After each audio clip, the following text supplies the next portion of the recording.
ഇപ്പോൾ ഏറെ പ്രധാനപ്പെട്ടത് വയനാട്ടിലെ ആളെക്കൊല്ലി ആന ഇതുവരെ പിടിക്കാൻ മയക്കുവെടി വെക്കാൻ കഴിഞ്ഞിട്ടില്ല. ആ വാർത്തയിലേക്കാണ് ദൗത്യം തുടരുന്നത്.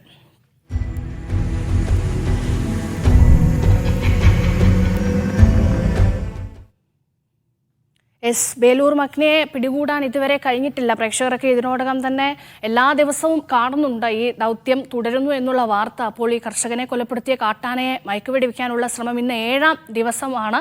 7 ദിവസമായി ഈ ആനയെ കണ്ടെത്താൻ കഴിഞ്ഞിട്ടില്ല. പലപ്പോഴും കണ്ടെത്തിയിട്ടുണ്ട്, പക്ഷേ അപ്പോഴൊന്നും വെടിവെക്കാൻ പറ്റുന്ന ഒരു സാഹചര്യം ആയിരുന്നില്ല.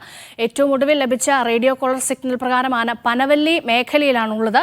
കർണാടകയിൽ നിന്നെത്തിയ 25-അംഗ ടാസ്ക് ഫോഴ്സും ഇന്ന് മുതൽ ദൗത്യ സംഘത്തിനൊപ്പം ചേരും. ഡോക്ടർ അരുൺ സക്രിയയും ഇന്ന് വനംവകുപ്പ് സംഘത്തിനൊപ്പം ചേരുന്നുണ്ട്. അനീസിൽ ചേരുന്നുണ്ട് വയനാട്ടിൽ എന്ന വിവരങ്ങൾ നൽകാൻ. Anees, good morning. ഈ അരുൺ സക്രിയൊക്കെ ഈ വിഷയത്തിൽ വളരെ അനുഭവ സമ്പത്തുള്ള, നമ്മൾ പലവട്ടം കണ്ടതാണ്, ഇതിനു മുൻപ് നേരത്തെയൊക്കെ നമ്മൾ കണ്ടിട്ടുണ്ട്. അങ്ങനെ അനുഭവ സമ്പത്തുള്ള ഒരു വ്യക്തി കൂടിയാണ് അദ്ദേഹം. ഒക്കെ ഈ ടീമിനൊപ്പം ചേരുകയാണ്. അതുകൊണ്ട് തന്നെ ഇന്നൊരു പ്രതീക്ഷയുള്ള ദിവസമാണോ? ഇന്നെങ്കിലും മയക്കുവെടി വെക്കാൻ കഴിയുമെന്ന് ദൗത്യസംഘം വിശ്വസിക്കുന്നുണ്ട്. എന്താണ് അവിടുത്തെ സാഹചര്യം? രേഷ്മ, ഓരോ ദിവസവും വ്യത്യസ്തമായ അനുഭവങ്ങളാണ് വനപാലക സംഘം തെരച്ചിൽ നടത്തിയതിനു ശേഷം തിരിച്ചു വരുമ്പോൾ പറഞ്ഞുകൊണ്ടിരിക്കുന്നത്. അനുകൂലമായ ഒരുപാട് ഘടകങ്ങളുണ്ട്, അതേസമയം പ്രതിബന്ധങ്ങളും ഒരുപാടുണ്ട്. ഇന്നിപ്പോ പുതിയ 2 RRT സംഘങ്ങൾ കൂടി ദൗത്യസംഘത്തിന്റെ കൂടെ ചേരുന്നുണ്ട്. അതോടൊപ്പം തന്നെ വെറ്റിനറി സർജനായിരുന്ന ഇവിടെ വയനാട്ടിൽ ഒരുപാട് അനുഭവ സമ്പത്തുള്ള ഡോക്ടർ അരുൺ സക്കറിയ ഇന്ന് ഈ സംഘത്തോടൊപ്പം ചേരുന്നുണ്ട്. അതോടൊപ്പം ഇന്നലെ ഉച്ച മുതൽ കർണാടകയിൽ നിന്നുള്ള ഒരു ദൗത്യ സംഘാംഗങ്ങൾ കൂടി 25-അംഗ വനപാലക സംഘം കൂടി ഇപ്പോൾ തെരച്ചിൽ നടത്തുന്ന സംഘത്തോടൊപ്പം ചേർന്നിട്ടുണ്ട്. അവർ കൂടി ഇപ്പോൾ ദൗത്യത്തിന്റെ ഭാഗമായി കാട്ടിലേക്ക് കയറാൻ നിൽക്കുകയാണ്.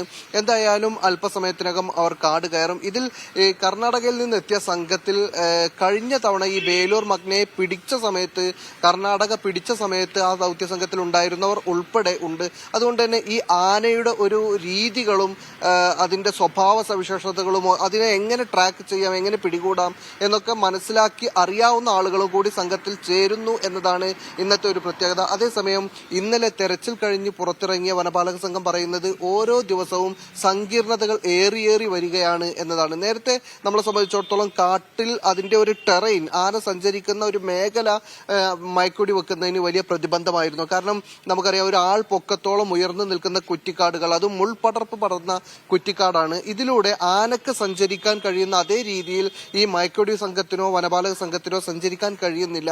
ആന തിരിച്ച് കുതിച്ചു വരുന്ന സന്ദർഭത്തിൽ ഏതെങ്കിലും സന്ദർഭത്തിൽ ഇവർ തിരിഞ്ഞോടുകയോ മറ്റോ ചെയ്യുന്ന സമയത്ത് വള്ളിയിലോ മറ്റോ കാൽ പിണഞ്ഞ് വീണുപോയാൽ ഉണ്ടാക്കാവുന്ന അപകടങ്ങൾ വലുതാണ്. ആന വരുന്ന അതേ രീതിയിൽ ഇവർക്ക് സഞ്ചരിക്കാൻ കഴിയാത്തത് ഈ ടെറൈൻ്റെ ഒരു പ്രശ്നമാണ്.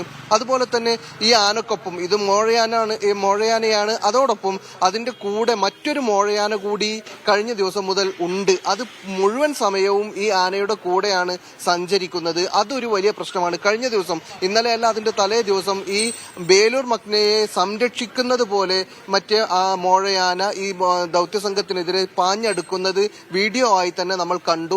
ഇതൊരു വലിയ പ്രശ്നം ഉണ്ടാക്കുന്നുണ്ട്. അതോടൊപ്പം തന്നെ മയക്കുവെടി വെക്കുക എന്നത് നമുക്കറിയാവുന്നത് പോലെ സാധാരണ വെടിയല്ല. മയക്കുവെടി എന്നാണ് പറയുന്നതെങ്കിൽ പോലും അതൊരു തരം ഇഞ്ചക്ഷനാണ്. ഒരു ഇലയുടെ മറവുണ്ടായാൽ പോലും ഇഞ്ചക്ഷൻ സാധ്യമാകാതെ വരും. കൃത്യമായ പൊസിഷനിൽ അതിന്റെ മസിലുകളിൽ തന്നെ ഈ ഇഞ്ചക്ഷൻ എത്തിക്കേണ്ടതുണ്ട്. അതിന് അനുയോജ്യമായ രീതിയിൽ ഒരു ഇല മറഞ്ഞാൽ പോലും സാധ്യമാകാത്തത്ര സങ്കീർണതയാണ്. കഴിഞ്ഞ തവണ ഇന്നലെയൊക്കെ 50 മീറ്റർ അടുത്തു വെച്ചുകൊണ്ട് സിഗ്നൽ ലഭിച്ചിരുന്നെങ്കിലും ആനയെ കാണാൻ ദൗത്യസംഘത്തിന് കഴിഞ്ഞില്ല. ഇന്നലെ ആനയെ ദൗത്യസംഘം കണ്ടിട്ടില്ല. അതേസമയം ഇന്നലെ രാത്രിയോട് കൂടി ആദണ്ടയിലെ എസ്റ്റേറ്റ് വനമേഖലയിൽ നാട്ടുകാർ ഈ ആനയെ കണ്ടിട്ടുണ്ട്.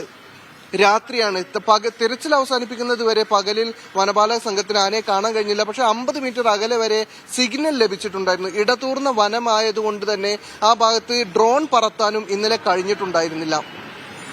ഇത്തരം സങ്കീർണതകളൊക്കെ ഉള്ളതോടൊപ്പം തന്നെയാണ് ഇന്നലെ മറ്റൊരു പ്രശ്നം കൂടി. ആന ഉണ്ടായിരുന്ന പ്രദേശം എന്ന് പറയുന്നത് ഒരു ചെങ്കുത്തായ പ്രദേശമാണ്. അവിടെ വെച്ചെങ്ങാനും ആനയെ മയക്കുവെടി വെച്ചാൽ സ്വാഭാവികമായും ആന മറിഞ്ഞു വീഴാൻ സാധ്യതയുണ്ട്.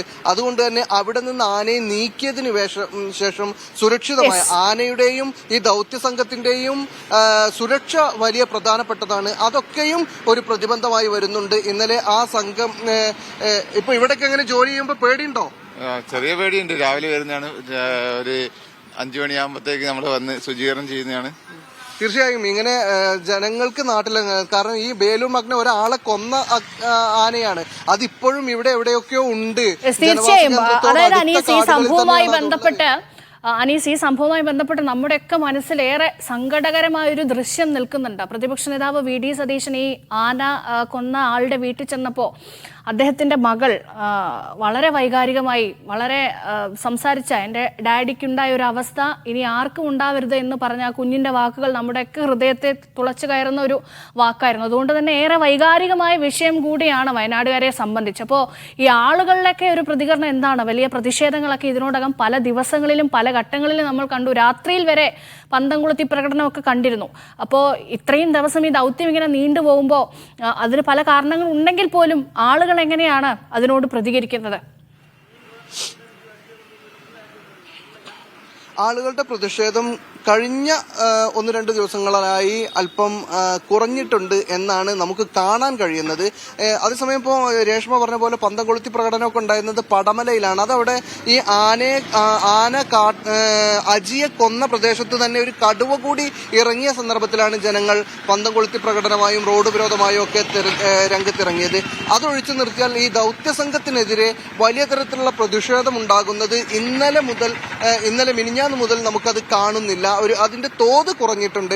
ജനങ്ങൾ ഇതോട് കൂടി ഈ കാര്യങ്ങൾ മാധ്യമങ്ങൾ വഴിയൊക്കെ വരുന്ന വിവരങ്ങൾ വഴി ഈ കാര്യങ്ങളുടെ സങ്കീർണതകൾ മനസ്സിലാക്കിയിട്ടുണ്ട് എന്നാണ് കരുതുന്നത്. കാരണം ഈ ദൗത്യ സംഘമാണെങ്കിലും ഇവർ കഴിഞ്ഞ ഒരാഴ്ചയായി ആനയെ പിടികൂടാൻ കാട്ടിൽ ജീവൻ പണയം വെച്ച് പണിയെടുത്തുകൊണ്ടിരിക്കുകയാണ്. അത് അവർക്ക് ലക്ഷ്യം നേടാൻ കഴിഞ്ഞിട്ടില്ല എന്നത് ഒഴിച്ചു നിർത്തിയാൽ അവരുടെ ഭാഗത്തു നിന്ന് ഒരു വീഴ്ചയും ഉണ്ടായിട്ടില്ല. ഇത് ജനങ്ങൾക്ക് ബോധ്യപ്പെട്ടു തുടങ്ങുന്നു എന്ന് വേണം ഇപ്പോൾ മനസ്സിലാക്കാൻ. ശരി അനീസ്, വ്യക്തമാണ്. എന്താണെങ്കിലും ആളുകളും വളരെ സംയമനം പാലിച്ചിരിക്കുകയാണ്. ദൗത്യസംഘം, അനീസ് പറഞ്ഞതുപോലെ ദൗത്യസംഘം അവരെ കൊണ്ടാകുന്ന തരത്തിൽ എല്ലാവിധ ആത്മാർത്ഥമായ പരിശ്രമങ്ങളും നടത്തുന്നുണ്ട്. പക്ഷേ അനുകൂലമായ ഒരു സാഹചര്യം ഇതുവരെ കിട്ടിയിട്ടില്ല. അതുകൊണ്ടാണ് മയക്കുവെടി വെക്കാൻ കഴിയാതിരുന്നത്. നമുക്ക് കാത്തിരിക്കാം. ഇന്ന് 7ാം ദിവസമാണ് ദൗത്യം.